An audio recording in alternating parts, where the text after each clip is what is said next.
History ടിപ്സിൻ്റെ പുതിയ എപ്പിസോഡിലേക്ക് എല്ലാവർക്കും സ്വാഗതം. കാലിക്കറ്റ് യൂണിവേഴ്സിറ്റിയുടെ BA ഹിസ്റ്ററിയുടെ ഫസ്റ്റ് സെമിസ്റ്റർ ഒരു പേപ്പറാണ് history of Kerala up to 12th century CE എന്നുള്ളത്. അതിൽ 4ാമത്തെ മൊഡ്യൂളാണ് നമ്മൾ നോക്കുന്നത്, Kerala up to 12th century CE. ഇന്ന് നമുക്കറിയാവുന്ന അതുല്യമായ സംസ്ഥാനത്തിന് അടിത്തറ പാകിയ സാംസ്കാരികവും രാഷ്ട്രീയവുമായ സംഭവ വികാസങ്ങളാൽ നിറഞ്ഞ ഒരു കാലഘട്ടത്തിലേക്ക് ഈ ഒരു അധ്യായം കടന്നു പോകുന്നുണ്ട്.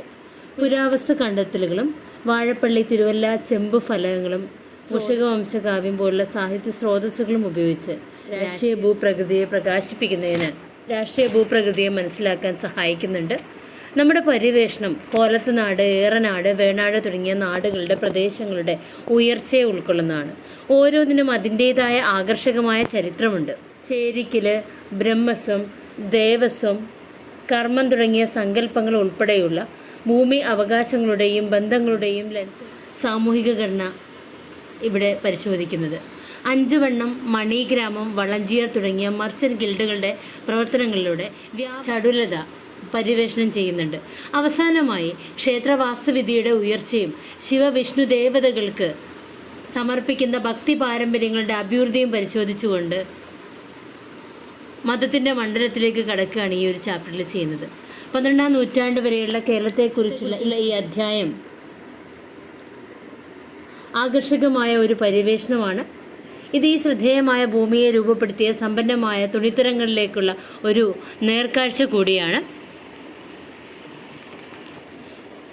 ഇനി എപ്പിഗ്രാഫിക്കൽ എവിഡൻസിനെ കുറിച്ച് നോക്കാം.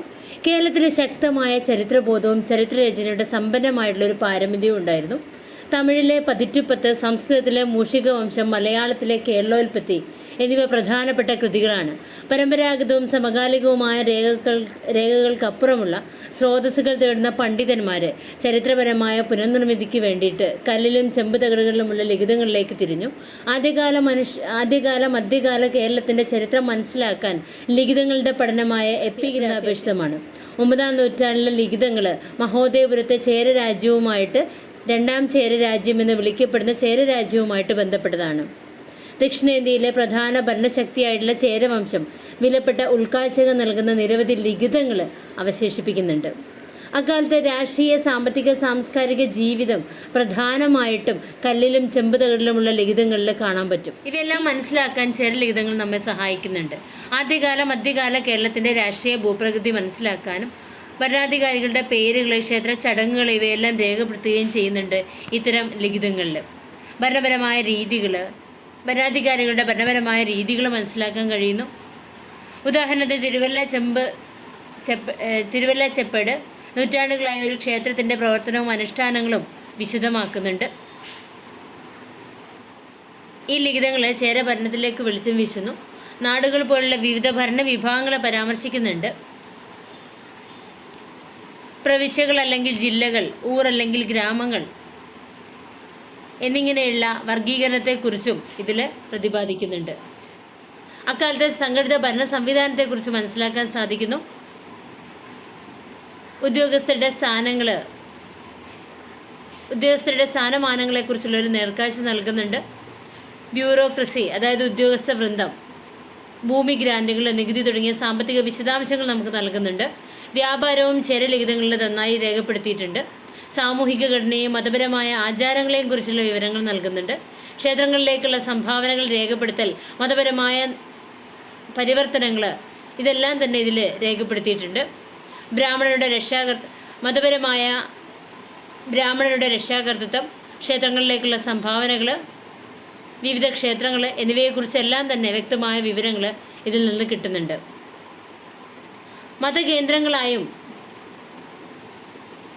ക്ഷേത്രങ്ങൾ ഒരേ സമയം മതകേന്ദ്രങ്ങളായും സാമ്പത്തിക ഭരണപരമായ കേന്ദ്രങ്ങളായിട്ടും പ്രവർത്തിച്ചിട്ടുണ്ട്.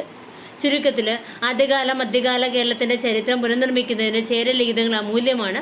ആ കാലഘട്ടത്തിലെ രാഷ്ട്രീയ, ഭരണ, സാമ്പത്തിക, സാമൂഹിക വശങ്ങളുടെ സമഗ്രമായ വീക്ഷണം വാഗ്ദാനം ചെയ്യുന്നുണ്ട്. ക്ഷേത്രങ്ങളിലും ചെമ്പ് തകിടുകളിലും കാണപ്പെടുന്ന ഈ ലിഖിതങ്ങൾ സംസ്കൃത പദങ്ങൾക്ക് ഗ്രന്ഥലിപി ഇടയ്ക്കിടെ ഉപയോഗിച്ചുകൊണ്ട് വട്ടെഴുത്ത് ലിപിയിലാണ് എഴുതിയിരിക്കുന്നത്. മുമ്പ് പണ്ഡിതന്മാർ ഈ ഭാഷ തമിഴാണെന്ന് വിശ്വസിച്ചിരുന്നു. എന്നാൽ ഇപ്പോൾ അത് പഴയ മലയാളമായി കണക്കാക്കപ്പെടുന്നുണ്ട്. ഭൂരിഭാഗം ലിഖിതങ്ങളും ഭരിച്ചിരുന്ന ചേര രാജാവിന്റെ ഭരണവർഷങ്ങൾ അല്ലെങ്കിൽ സൂര്യന്റെയും ഗ്രഹങ്ങളുടെയും രാശിചക്രത്തിന്റെ സ്ഥാനങ്ങൾ അടിസ്ഥാനമാക്കിയുള്ളതാണ്. ഈ ലിഖിതങ്ങളിലെ രാജകീയ ഉത്തരവുകൾ ഉൾപ്പെടുന്നില്ല, മറിച്ച് തദ്ദേശ സ്ഥാപനങ്ങളുടെ പ്രത്യേക ക്ഷേത്രകാര്യങ്ങൾ കൈകാര്യം ചെയ്യുന്ന ബ്രാഹ്മണരുടെ സമിതികളുടെ പ്രമേയങ്ങളാണ് പ്രധാനമായും രേഖപ്പെടുത്തുന്നത്. ചേരകാലത്തെ പ്രധാനപ്പെട്ട ഏതാനും ലിഖിതങ്ങൾ ഏതൊക്കെയാണെന്ന് നോക്കാം. ഫസ്റ്റ് വരുന്നത് വാഴപ്പള്ളി കോപ്പർപ്ലേറ്റ് ആണ്. ചേര രാജാക്കന്മാരുടെ ആദ്യകാല ലിഖിതങ്ങളിൽ ഒന്നാണ് വാഴപ്പള്ളി ചെമ്പുതകിട്. 9-ാം നൂറ്റാണ്ടിലെ രാജശേഖരന്റെ ഭരണകാലത്താണ് ഇത് പുറത്തിറക്കിയത്. വട്ടെഴുത്ത് ലിപിയിലെ ചില ഗ്രന്ഥാക്ഷരങ്ങളുടെ എഴുതിയിരിക്കുന്ന ഈ ലിഖിതം ആ കാലഘട്ടത്തിലെ ഭരണപരവും മതപരവുമായ ആചാരങ്ങളെക്കുറിച്ചുള്ള വിലപ്പെട്ട ഉൾക്കാഴ്ച നൽകുന്നുണ്ട്.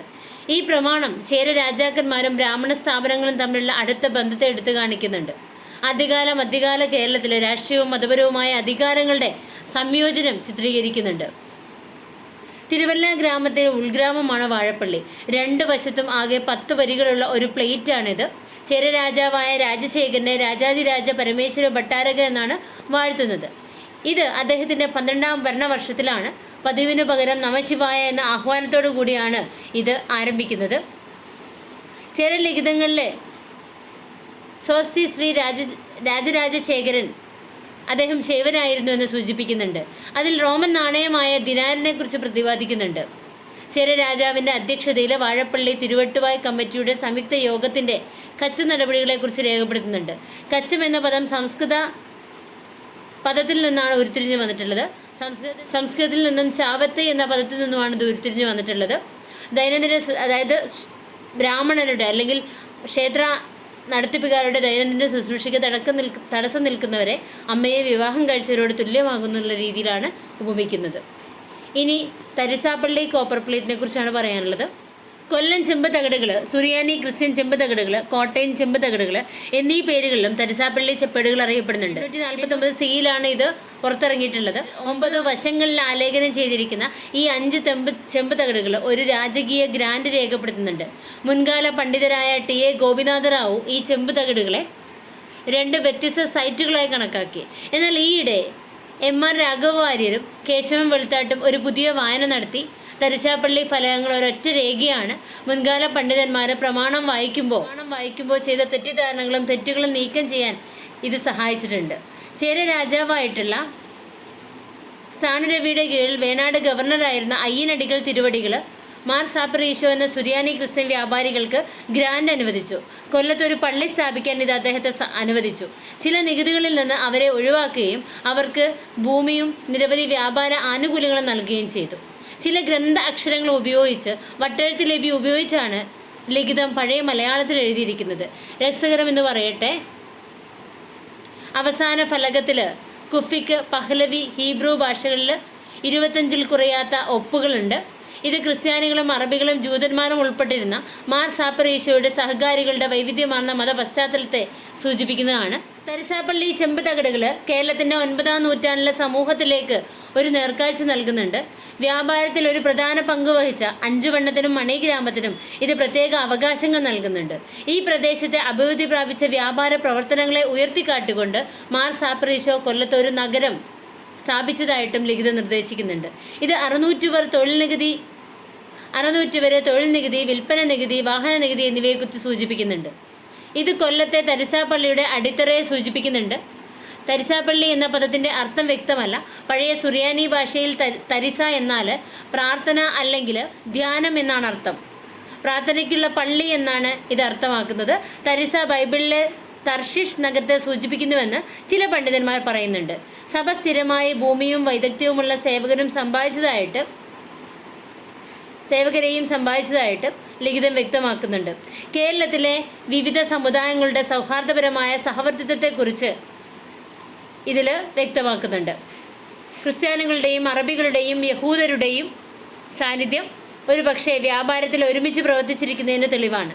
കൂടാതെ മാർ സാപ്പർ ഈശോക്ക് നൽകിയ ഗ്രാൻഡ് കേരളത്തിൻ്റെ സാമൂഹിക ഘടനയ്ക്കുള്ളിലെ വൈവിധ്യമാർന്ന മതവിഭാഗങ്ങളുടെ സ്വീകാര്യതയും സംയോജനത്തെയും സൂചിപ്പിക്കുന്നുണ്ട്.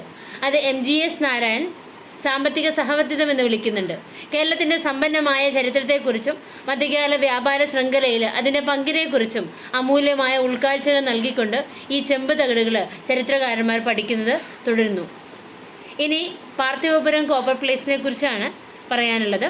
ആയി രാജാവ് കരുണന്തടക്കൻ 866 ചെമ്പ് തകിട് പുറത്തിറക്കി. മറ്റൊരു ഭൂമിക്ക് പകരമായി മുഞ്ചിറ സഭയിൽ നിന്ന് ഉഴക്കുഴി വിളയിൽ ഭൂമി വാങ്ങിയതിൻ്റെ രേഖകൾ ഇതിൽ രേഖപ്പെടുത്തിയിട്ടുണ്ട്. അവിടെ ഒരു വിഷ്ണു ക്ഷേത്രം പണിയുകയും പാർത്ഥിവശേഖരപുരം എന്ന് പുനർനാമകരണം ചെയ്യുകയും ചെയ്തു. 5 ചെമ്പ് തകിടുകൾ നിലനിൽക്കുന്നു. അവ ഇരുവശത്തും ആലേഖനം ചെയ്തിട്ടുണ്ട്. കാന്തല്ലൂർ ശാലയുടെ മാതൃകയിൽ രാജാവ് ക്ഷേത്രത്തിനുള്ളിൽ ഒരു പുതിയ ശാലയെ അല്ലെങ്കിൽ വേദകലാലയം സ്ഥാപിച്ചു. ഈ കോളേജിൽ 95 നിയുക്ത സീറ്റുകളുണ്ടായിരുന്നു. കാന്തല്ലൂർ ശാലയുടെ മാതൃകയിൽ രാജാവ് ക്ഷേത്രത്തിനുള്ളിൽ ഒരു പുതിയ ശാലയെ അല്ലെങ്കിൽ വേദകലാലയം സ്ഥാപിച്ചു. ഈ കോളേജിൽ 95 നിയുക്ത സീറ്റുകളുണ്ടായിരുന്നു. വേദങ്ങളിലെ ഇനി പറയുന്ന വിഭാഗങ്ങളിലെ വൈദഗ്ധ്യം നേടിയ ബ്രാഹ്മണരുടെ 3 ഗ്രൂപ്പുകൾക്കിടയിൽ വിഭജിച്ചു. 45 സീറ്റുകൾ പവിഴ്ച ചരണം എന്ന വിഭാഗത്തിന്, തൈത്തിരീയ ചരണത്തിന് 36 സീറ്റുകൾ, തലവക്കര ചരണത്തിന് 14 സീറ്റുകൾ എന്നിങ്ങനെയാണ്. ബ്രാഹ്മണ അപേക്ഷകർക്ക് വേദപഠനം, ആചാരങ്ങൾ, പൗരോഹിത്യ ചുമതലകൾ എന്നിവയിൽ വൈദഗ്ധ്യം സ്ഥിരീകരിച്ചുകൊണ്ട് മറ്റ് 5 അംഗങ്ങളുടെ അംഗീകാരം ആവശ്യമായിരുന്നു. കൂടാതെ അവർ ചേര, ചോള, പാണ്ഡ്യ എന്നീ 3 രാജ്യങ്ങളിൽ വൈദിക പരിശീലനം പൂർത്തിയാക്കേണ്ടതായിരുന്നു. ക്ഷേത്ര പരിസരത്തും വിദ്യാർത്ഥികളുടെ പെരുമാറ്റത്തെയും കോളേജിലേക്ക് നിയന്ത്രിക്കുന്ന വിവിധ നിയമങ്ങളുണ്ടായിരുന്നു. അംഗങ്ങൾക്കിടയിൽ തർക്കങ്ങളോ അക്രമമോ ഇല്ല. ക്ഷേത്രഭൂമിയിലെ കുടിയാന്മാരെ ഉപദ്രവിക്കരുത്. കോളേജിനുള്ളിൽ ആയുധങ്ങൾ പാടില്ല. ക്ഷേത്രാങ്കണത്തിൽ ചൂതാട്ടം പാടില്ല. അവരുടെ താമസ സ്ഥലങ്ങളിൽ വെപ്പാട്ടികളെ അനുവദിക്കില്ല. ഈ ചട്ടങ്ങൾ സൂചിപ്പിക്കുന്നത് ചട്ടങ്ങൾ പണ്ഡിതരും അച്ചടക്കമുള്ളവരുമായ ഒരു വിഭാഗമായിരുന്നു. ബ്രഹ്മചാരി സന്യാസ ശൈലി മുറുകെ പിടിച്ചുകൊണ്ട് സൈനിക പരിശീലനവും സംയോജിപ്പിച്ചു. ചട്ടങ്ങൾ വളരെ ഉയർന്ന ആരാധനയോടെ നടത്തപ്പെട്ടിരുന്നതും ചട്ടപ്പെരുമാക്കൽ എന്നറിയപ്പെട്ടിരുന്നതും ശ്രദ്ധേയമാണ്. ഈ ചെമ്പ് തകിടുകൾ ശാലയുടെ ഓർഗനൈസേഷനെ കുറിച്ച് കൂടുതൽ വിവരങ്ങൾ നമുക്ക് നൽകുന്നുണ്ട്. ഈ ലിഖിതത്തിൽ ദക്ഷിണേന്ത്യയിൽ ആദ്യമായി കലിയുഗം ഉപയോഗിച്ച് ഒരു തീയതി പരാമർശിക്കുന്നുണ്ട്. ഇനി നമുക്ക് പറയാനുള്ളത് തിരുവല്ല കോപ്പർ പ്ലേസിനെ കുറിച്ചാണ്. നമുക്ക് നെക്സ്റ്റ് വീഡിയോയിൽ നോക്കാം. Okay, thank you.